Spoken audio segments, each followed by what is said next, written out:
প্রত্যেকটা আয়াতের তাফসীর করলাম, কিন্তু সূরা আসরের তাফসীর যখন লেখা শুরু করলাম আমি চিন্তিত হয়ে গেলাম সূরা আসরের তাফসীর কিভাবে লেখা যায়। আমি ভাবতেছিলাম তিনি এক বিগত বিদ্বানের উদ্ধৃতি দিয়ে বলছেন, এক বিদ্বান লোক একটা এলাকার গ্রামের পাশ দিয়ে যাচ্ছিলেন।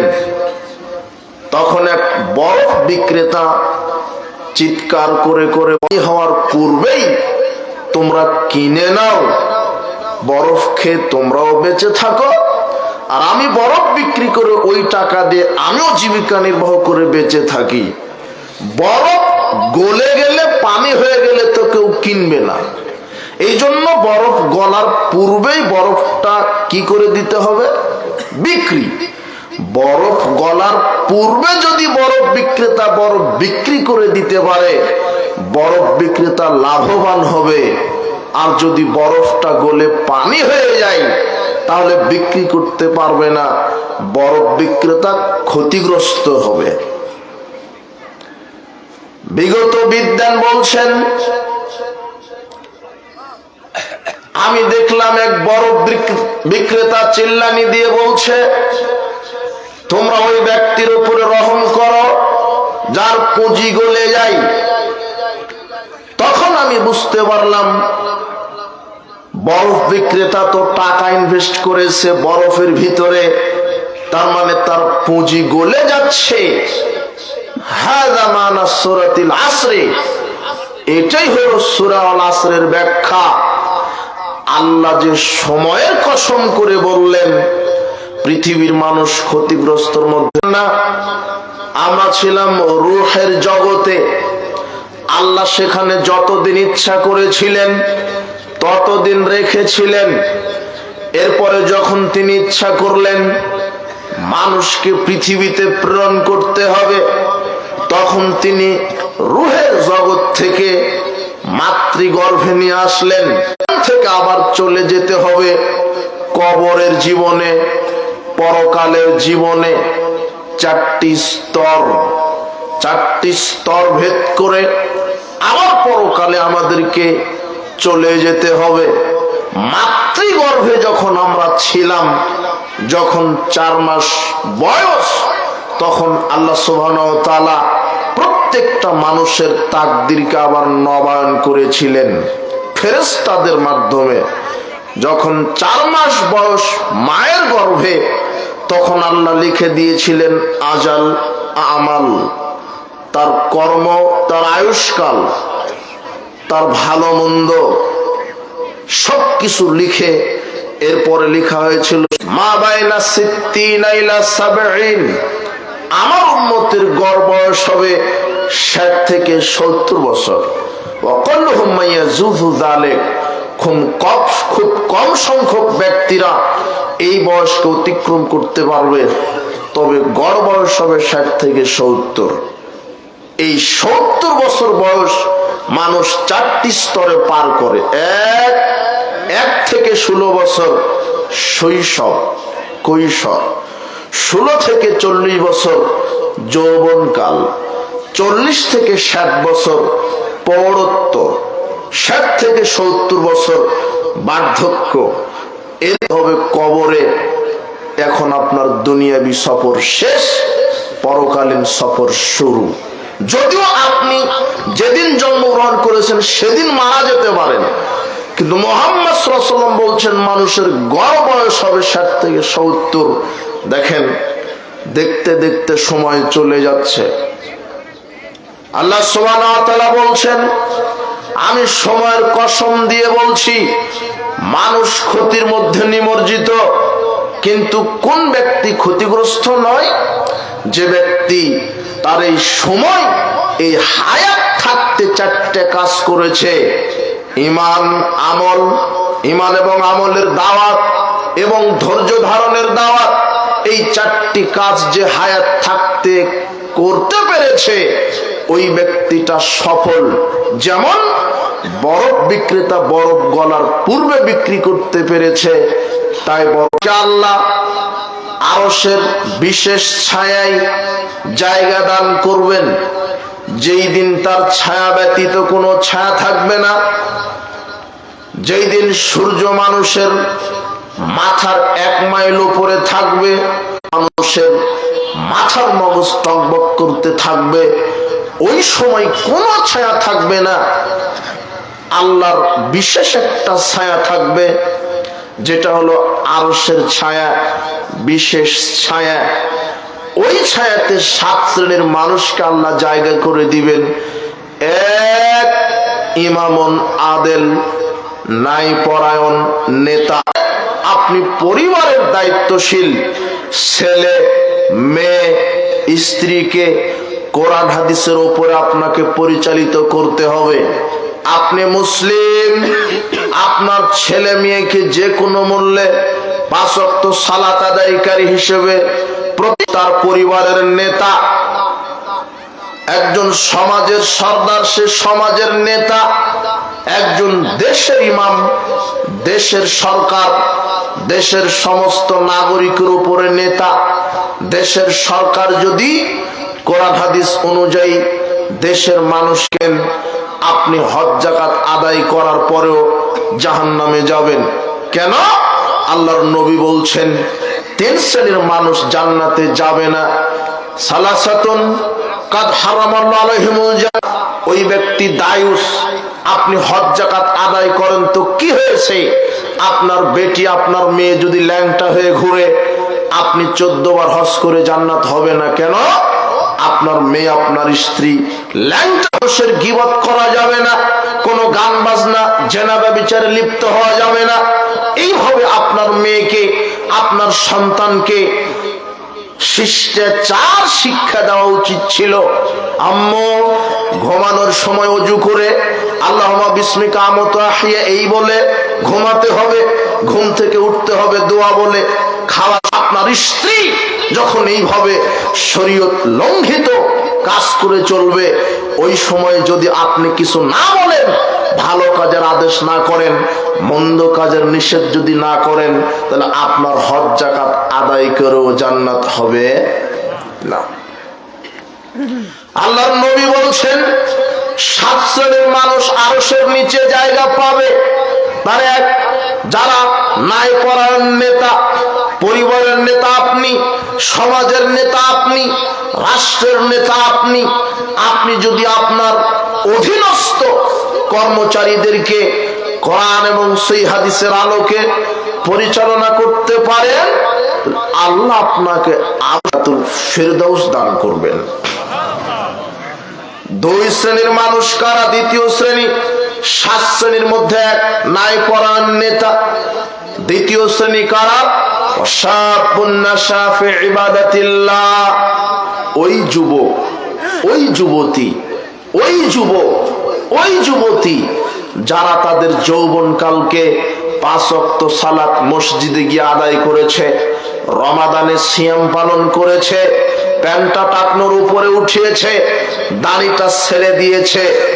ওই যুবতী যে শালীন ঢিলা ঢালা বুরখা পরে নিজের ইজ্জত আবরুকে ঢেকে রেখেছে, নগ্নতাকে মেনে নেয়নি, গান বাজনা শ্রবণ করেনি, জুয়া লটারিতে অংশগ্রহণ করেনি, মাদক সেবন করেনি, যারা যুবক যুবতী বয়সে আল্লাহর বিধানকে মেনে তাদের যৌবনকালকে ক্ষয় করেছে, আল্লাহ তাদেরকে আরশের নিচে জায়গা করে জান্নাতুল ফেরদাউস দান করবেন। রাজুলুন কলবুহু মুআল্লাকুন ফিল মাসাজিদ। তৃতীয় শ্রেণীর মানুষ যাদেরকে আল্লাহ আরশের নিচে জায়গা করে দিবেন। তৃতীয় শ্রেণী কারা? যারা মসজিদের সাথে সম্পৃক্ত ছিল, 5 ওয়াক্ত সালাত আউয়াল ওয়াক্তে মসজিদে গিয়ে জামাতে সালাত আদায় করেছে।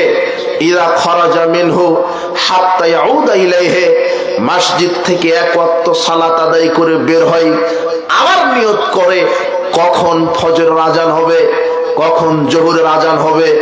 আজান শোনার সাথে সাথে বাড়িতে ওযু করে সালাতের জন্য মসজিদে গমন করে। এই ব্যক্তিটাকে আল্লাহ আরশের ছায়ায় জায়গা করে দিবেন।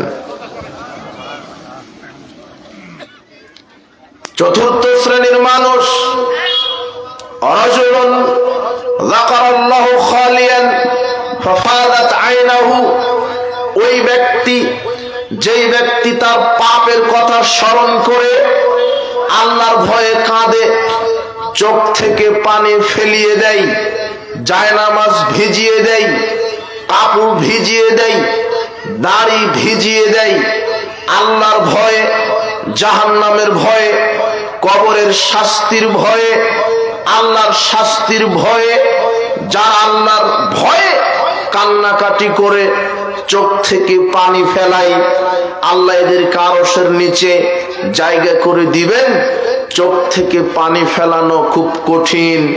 মানুষ খুব বেশি বেশি হাসাহাসি করে, কিন্তু মানুষ কান্নাকাটি করে না। মানুষ দুনিয়াবি খেলতামাশা নিয়ে ব্যস্ত, নগ্নতা, গান বাজনা, জুয়া, লটারি, আমোদ প্রমোদ, আমোদ ফুর্তি নিয়ে ব্যস্ত। মানুষ ঠাট্টা মশকরা নিয়ে ব্যস্ত, মানুষ খেলাধুলা নিয়ে ব্যস্ত, কিন্তু মানুষ আল্লাহর ভয়ে পাপের জন্য কাঁদে না। যদি কেউ আল্লাহর ভয়ে কেঁদে চোখ থেকে পানি ফেলিয়ে দেয়, আল্লাহর নবী বলছেন আইনানে লা তামাসসুহুমান নার, দুইটা চক্ষু আছে যেই চক্ষু জাহান্নামের আগুন স্পর্শ করবে না। এক, আইনুন বাকাত মিন খাশিয়াতিল্লাহ, যেই চক্ষু আল্লাহর ভয়ে কাঁদে, এই চক্ষু জাহান্নামের আগুন স্পর্শ করবে না। আইনুন বাতাত তাহরুসু ফিস সাবিলিল্লাহ, যেই চক্ষু আল্লাহর দ্বীনকে পাহারা দেয়, এই চক্ষু জাহান্নামের আগুন স্পর্শ করবে না। আবু হুরায়রা রাদিয়াল্লাহু আনহু বলেন, রাসূল সাল্লাল্লাহু আলাইহি ওয়াসাল্লাম বলেছেন, লা ইয়ালিজুন নারা রাজুলুন, ওই ব্যক্তি জাহান্নামে যাবে না, বাকাত মিন খাশিয়াতিল্লাহ, যেই ব্যক্তি আল্লাহর ভয়ে কাঁদে, হাত্তা ইয়াদাল্লাবানু ফিজ জারঈ, যে ব্যক্তি আল্লাহর ভয়ে কেঁদে চোখ থেকে পানি এক ফোঁটা ফেলতে পারে, দুধের গাভীর বাট থেকে দুধ বাহির করে ওই দুধ গাভীর বাটে ঢুকানো যেমন অসম্ভব, যা আল্লাহর ভয়ে, পরকালের ভয়ে, কিয়ামতের ভয়ে, কবরের ভয়ে, জাহান্নামের ভয়ে চোখ থেকে এক ফোঁটা পানি জমিনে ফেলে দিতে পারে, ওই ব্যক্তির জাহান্নামে যাওয়া ওই রকম অসম্ভব। যে কোনো মূল্যে আল্লাহর জন্য, আল্লাহকে ভয় করে কান্নাকাটি করতে হবে। মানুষ কান্নাকাটি করে কম, হাসাহাসি করে বেশি। পঞ্চম শ্রেণীর মানুষ, যাদেরকে আল্লাহ আরশের নিচে জায়গা দিবেন, রাজুলুন ওয়া রাজুলানে তাহাব্বান ফিল্লাহি ইসতামা আলাইহি ওয়া তাফাররাকা আলাইহি, ওই দুই ব্যক্তি, ওই দুই বন্ধু যারা আল্লাহর জন্য পরস্পরকে ভালোবাসে, আল্লাহর জন্য তাদের পরস্পরের সম্পর্ক ছিন্ন করে। হে যুব সমাজ, একটু লক্ষ্য করো, তোমার ব্যাপারে গুরুত্বপূর্ণ একটি মেসেজ এই অংশে চলে এসেছে। আল্লাহর নবী বলছেন যে ওই দুই বন্ধু, ওই দুই ব্যক্তি যারা সম্পর্ক স্থাপন করে আল্লাহর জন্য, সম্পর্ককে কাট করে দেয় আল্লাহর জন্য। মানে বন্ধু আরেক বন্ধুকে এইভাবে বলবে, বন্ধু তুমি যদি আজ থেকে 5 ওয়াক্ত সালাত আদায় করো, আকীদা আমল যদি পরিশুদ্ধ করো, প্যান্টটা টাকনুর উপরে করে দাও, দাড়িটা যদি ছেড়ে দাও, বিড়ি সিগারেট খাওয়া যদি বন্ধ করো, তাহলে আমি তোমার সাথে বন্ধুত্বের সম্পর্ক ঠিক রাখবো। আর যদি তুমি 5 ওয়াক্ত সালাত আদায় না করো, দাড়িটা যদি ছেড়ে না দাও, প্যান্ট আপনার উপরে যদি না করো, গান বাজনা শ্রবণ যদি বাদ না দাও, জুয়া লটারি মাদক সেবন যদি বাদ না দাও, তাহলে আমি তোমার সাথে বন্ধুত্ব রাখবো না। এই কথা বলে মারা গেলে আল্লাহ তোমাকে আরশের নিচে জায়গা দিয়ে জান্নাতে প্রবেশ করাবেন।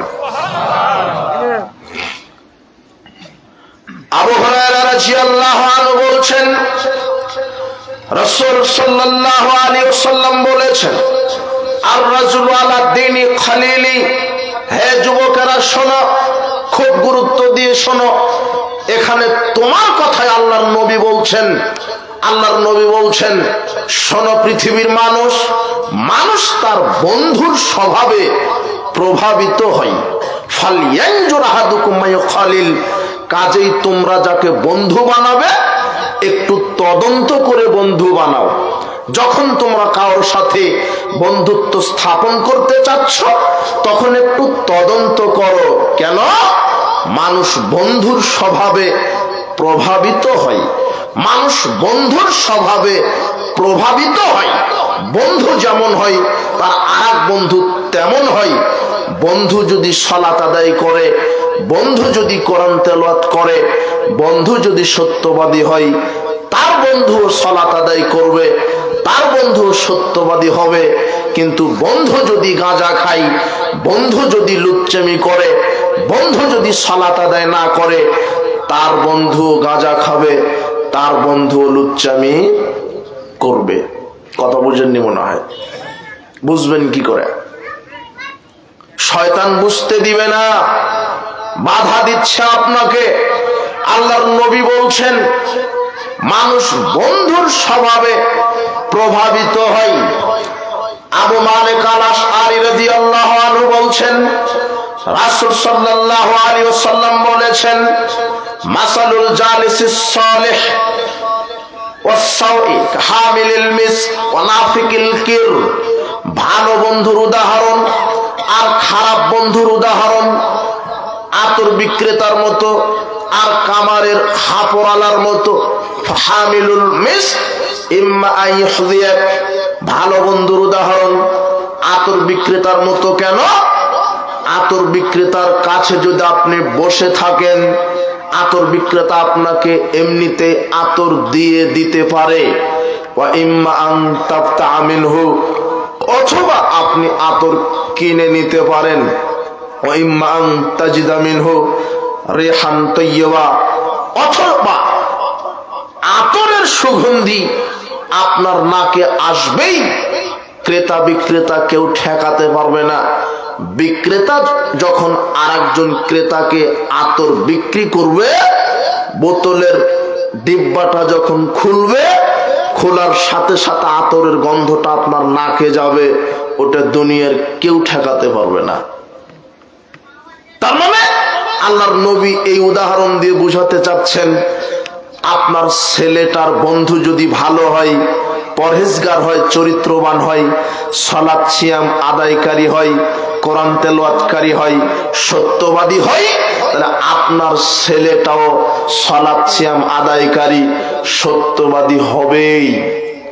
সঙ্গ দোষে লোহা ভাসে, লোহা কিন্তু পানিতে ভাসে না। পানিতে লোহা ছেড়ে দিবেন, লোহা ডুবে যাবে। কিন্তু লোহাকে যখন কাঠের সাথে লাগিয়ে পানিতে ফেলে দিবেন, কাঠ তো ভাসবে ভাসবে, লোহাকেও ভাসাবে। কাঠ তো ভাসবে, লোহাকেও ভাসাবে। তাই তো আল্লাহর নবী বলছেন, মানুষ তার বন্ধুর প্রভাবে প্রভাবিত হয়। আপনার ছেলে যদি গাঁজাখোরের সাথে ঘুরে, গাঁজাখোর তো গাঁজা খাবে খাবে, আপনার ছেলেকেও দুই পুরা গাঁজা খাইয়ে দিবে। কথা বুঝেননি মনে হয়? আপনার ছেলে যদি একজন লুচ্চা বন্ধুর সাথে ঘুরে, সে তো লুচ্চামি করবে করবে, আপনার ছেলেকে দিয়েও করাবে। সঙ্গ দোষে লোহা ভাসে। নাফিকুল কির, খারাপ বন্ধুর উদাহরণ কামারের হাপড়ালার মতো। আইহুরিকা থিয়াবাক, কামারের হাপড়শালায় যখন আপনি বসে থাকবেন, আগুন এসে আপনার পোশাককে জ্বালিয়ে দিবে। ওয়াইমান তাবতা ওয়াইমান তাজিদা মিনহু রিহান খাবিসা, আগুন যদি আপনার পোশাককে পুড়িয়ে নাও দেয়, অন্তত ধোঁয়া আপনার নাকে মুখে লাগবেই। ধোঁয়া আপনি প্রতিরোধ করতে পারবেন না। ঠিক আল্লাহর নবী বলছেন যে খারাপ বন্ধুর সাথে যদি আরেকজন বন্ধু ঘুরে, তাহলে ও খারাপ হয়ে যাবে। মানুষ তার বন্ধুর প্রভাবে প্রভাবিত হয়ে থাকে। হে যুব সমাজ, তোমরা এমন কাউকে বন্ধু বানায়ো না। আল্লাহর নবী বলছেন, ওয়ালা তুসাহিব ইল্লা মুমিনান, মুমিন ছাড়া কাউকে তোমরা বন্ধু বানায়ো না। যে ব্যক্তি 5 ওয়াক্ত সালাত আদায় করে না, যে ব্যক্তি হালাল খায় না, যে ব্যক্তি দাড়িটা ছেড়ে দেয়নি, যে ব্যক্তি প্যান্টটা টাকনোর উপরে করেনি, যে ব্যক্তি কোরআন তেলাওয়াত করে না, যে ব্যক্তি সত্য কথা বলে না, যে ব্যক্তি মানুষকে ধোঁকা দেয়, মদ গাঁজা খায়, সালাত আদায় করে না, এমন ব্যক্তির সাথে বন্ধুত্ব স্থাপন করা যাবে না। আল্লাহর নবী বলছেন, মুমিন ছাড়া কাউকে বন্ধু বানায় না। হে যুবক, তোমাকে আর একটা মেসেজ দিই, কোন যুবকের যুবতী মেয়ে গার্লফ্রেন্ড হতে পারে না, কোন যুবকের বান্ধবী একটা মেয়ে হতে পারে না, কোন যুবতী মেয়ের বন্ধু একটা ছেলে হতে পারে না। যুবকের বন্ধু হবে আর একটা যুবক, আর যুবতীর বান্ধবী হবে আর একটা কি বান্ধবী। হে যুবতী মেয়ে, তোমাকে বলছি, আল্লাহর নবী বলছেন, মুমিনা নারী ছাড়া কাউকে বান্ধবী বানাবে না। তোমার বান্ধবী হবে যে পর্দা করে, যে গান বাজনা শ্রবণ করে না, যে বেহায়াপনায় চলে না, যে মহিলা সালাত আদায় করে, যে মহিলা সিয়াম পালন করে, যে মহিলার ভিতরে পরহেজগারিতা আছে, এমন মেয়ের সাথে তুমি বান্ধবীত্ব স্থাপন করো। যেই মহিলা বয়ফ্রেন্ডের সাথে ঘুরে না, লুচ্চামি করে না, গান বাজনা শ্রবণ করে না, মাদকে আসক্ত নয়, এমন মেয়ের সাথে তুমি বন্ধুত্ব স্থাপন করো। হে যুবক, হে যুবতী, হে যুবক শোনো, মুমিন বন্ধুর ক্ষমতা অনেক, মুমিনা নারী বান্ধবীর ক্ষমতা অনেক। আপনাকে একটা মেসেজ দিয়ে যাই, আল্লাহ বলছেন, আল আখিল্লাউ ইয়াওমাইযিন বাযুহুম লিবাযিন আদুউন ইল্লাল মুত্তাকিন। আল্লাহ বলছেন সূরা যুখরুফের 67 নম্বর আয়াত, আল্লাহ বলছেন, বিচারের মাঠে খারাপ বন্ধু খারাপ বন্ধুর শত্রু হবে, খারাপ বান্ধবী খারাপ বান্ধবীর শত্রু হবে। তবে যারা ভালো বন্ধু দুনিয়াতে ছিল তারা শত্রু হবে না, যারা মুত্তাকি তারা পরস্পর শত্রু হবে না। আল্লাহ সুবহানাহু ওয়া তাআলা বলছেন, ইয়াওমা ইয়াফিরুল মারউ মিন আখি ওয়া উম্মিহি ওয়া আবিহি ওয়া সাহিবাতিহি ওয়া বানি। আল্লাহ বলছেন, বিচার মাঠে আপন ভাই তার আপন ভাইকে দেখে পালিয়ে যাবে, ভাই ভাইকে চিনবে না, ভাই ভাইয়ের পরিচয় দিবে না। সন্তান তার মাকে দেখে পালিয়ে যাবে, সন্তান তার বাবাকে দেখে পালিয়ে যাবে। আপনি যে স্ত্রীকে এত ভালোবাসছেন, হালাল হারাম বিবেচনা করছেন না, আপনার স্ত্রীকে খুশি করার জন্য এই স্ত্রীকে দেখে আপনি পালিয়ে যাবেন, আপনার সন্তানকে দেখে আপনি পালিয়ে যাবেন, আপনি আপনার মাকে দেখে পালিয়ে যাবেন। কিন্তু বিচার মাঠে পালাবে না কে? আল্লাহ বলছেন, ইল্লাল মুত্তাকুন, ইল্লাল মুত্তাকিন। যারা মুত্তাকি বন্ধু, দুনিয়াতে যারা একসাথে সালাত আদায় করেছে মসজিদে জামাতবদ্ধ ভাবে, যারা রমাদানে একসাথে সিয়াম পালন করেছে, যারা আল্লাহর বিধি বিধান মেনে যৌবন কালকে ক্ষয় করেছে, মুত্তাকি বন্ধুর সামনে দিয়ে যদি তার কোনো এক বন্ধুকে ফেরেশতারা জাহান্নামের দিকে নিয়ে যেতে লাগে, তখন এই মুত্তাকি পরহেজগার বন্ধু আল্লাহর কাছে সুপারিশের দাবি জানিয়ে বলবে, আল্লাহ, ওই যে আমার বন্ধুটা আজকে জাহান্নামে যাচ্ছে আমার সামনে দিয়ে, ফেরেশতারা জাহান্নামে টেনে হেঁচড়ে নিয়ে যাচ্ছে, অথচ আমরা একসাথে জালসা শুনতে যেতাম, একসাথে 5 ওয়াক্ত সালাত জামাত আদায় করেছি, দুনিয়াতে একসাথে সিয়াম রেখেছি, দাড়িটা ছেড়ে দিয়েছিলাম, রাসূলের আদর্শ মতো প্যান্টটা টাকনোর উপরে করেছিলাম, আমরা ওয়াদা করেছিলাম, বন্ধু আমরা কোনোদিন আর মাদক সেবন করব না, আমরা মাদক ছেড়ে দিয়েছিলাম, আমরা একসাথে কোরআন তেলাওয়াত করেছি, তাসবিহ তাহলিল করেছি, দান সদকা করেছি। আমরা দুনিয়াতে মুত্তাকি বন্ধু ছিলাম। আমার সামনে আমার বন্ধুটা জাহান্নামে যাবে, আল্লাহ আমার সুপারিশ তুমি কবুল করো। তখন এই মুত্তাকি বন্ধুর সুপারিশ কবুল করে তার বন্ধুকে এই মুত্তাকি বন্ধুর সাথে আল্লাহ একসাথে জান্নাতে ঢুকিয়ে দিবেন। সুবহানাল্লাহ বললেন হয়তো বা বক্তব্যের গতিতে। মুমিন বন্ধুদের বৈশিষ্ট্য, মুত্তাকি বন্ধুদের সম্পর্ক কত অটল। রক্তের সম্পর্কে স্বার্থ থাকে, ঈমানি সম্পর্কে কোনো স্বার্থ থাকে না। বুঝেননি মনে হয়? রক্তের সম্পর্কে স্বার্থ থাকে, ঈমানি বন্ধুত্বে কোনো স্বার্থ থাকে না। একটাই স্বার্থ, যে কোনো মূল্যে দুই বন্ধুকে জান্নাতে যেতে হবে। যেখানে বিচার মাঠে আপন ভাই আপন ভাইকে দেখে কি করবে, যেখানে মাকে দেখে সন্তান, বাপকে দেখে সন্তান পালিয়ে যাবে। কিন্তু এই দুনিয়াতে যদি তুমি পরহেজগার মুত্তাকি ব্যক্তির সাথে বন্ধুত্ব স্থাপন করো, এই বন্ধু তোমার ভাই পিতা মাতার মতো হবে না। এই বন্ধু তোমাকে না নিয়ে জান্নাতে প্রবেশ করবে না। কিন্তু তোমার বন্ধু মানে যে যত বেশি গাঁজা খেতে পারে সে তোমার তত আপন বন্ধু, যে যত লুচ্চামি করতে পারে সে তোমার তত আপন বন্ধু। যেই মহিলা বেহায়ার মতো ঢং ঢং করে ঘুরতে পারে ওর বান্ধবীর অভাব নেই। হে যুবতী মেয়ে সাবধান, হে যুবক তুমি সাবধান। তুমি তোমার যৌবন কালকে কিভাবে মূল্যায়ন করছো? আল্লাহর নবী বলছেন 7 শ্রেণীর মানুষকে আরশের নিচে জায়গা দিবেন। আল্লাহর জন্য যারা বন্ধুত্ব স্থাপন করে, আল্লাহর জন্য যারা বন্ধুত্ব কাট করে। আব্দুল্লাহ ইবনে মাসউদ রাদিয়াল্লাহু আনহু বলছেন রাসূল সাল্লাল্লাহু আলাইহি ওয়াসাল্লাম বলেছেন, লা তাযালু তায়ফাতুম মিন উম্মতি। আব্দুল্লাহ ইবনে মাসউদ রাদিয়াল্লাহু আনহু বলছেন রাসূল সাল্লাল্লাহু আলাইহি ওয়াসাল্লাম বলেছেন, লা তাযালু কাদাম ইবনে আদম ইয়াউমাল কিয়ামাহ হাত্তা ইসলান খামসিন। বিচারের মাঠে আদম সন্তানের পা আল্লাহ নাড়াতে দিবেন না 5টি জিজ্ঞাসা না করা পর্যন্ত। এক, আন উমরিহি, মানুষকে আল্লাহ জিজ্ঞাসা করবেন তার সারা জীবন সম্পর্কে।